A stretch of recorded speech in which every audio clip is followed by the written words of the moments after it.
Sa mas pinaigting na pagbabantay ng mga kapulisan, nasa kote ang 4 na lalaki habang nagsasagawa ng pot session sa loob mismo ng evacuation center sa Taguig.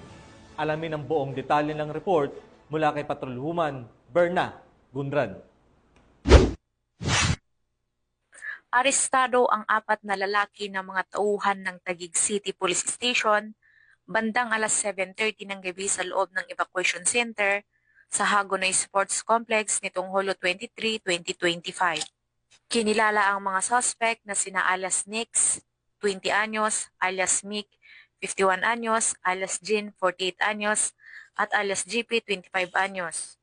Habang nagsasagawa ng routine patrol at visibility operation ang mga operatiba ng Substation 9 ng Taguig CPS, naaktuhan nila ang mga suspect na abala sa pagtingin at paghahanda ng hinihinalang illegal na droga, palantandaan ng aktwal na drug session.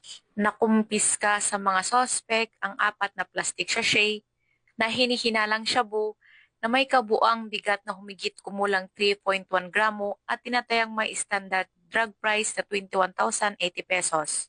Ang mga naarestong suspect ay nasa kustodiya ng Station Drug Enforcement Unit ng Taguig CPS para sa tamang disposisyon at mahaharap sa kasong paglabag sa Section 11, Article 2 ng RA 9165 o Comprehensive Dangerous Drugs Act of 2002. Mula dito sa Camp Bagong Diwa, Bicutan, Taguig City, ako po ang inyong PNN correspondent, Patrolwoman Berna Gunran, alagad ng batas, tagataguyod ng Balitang Pulis.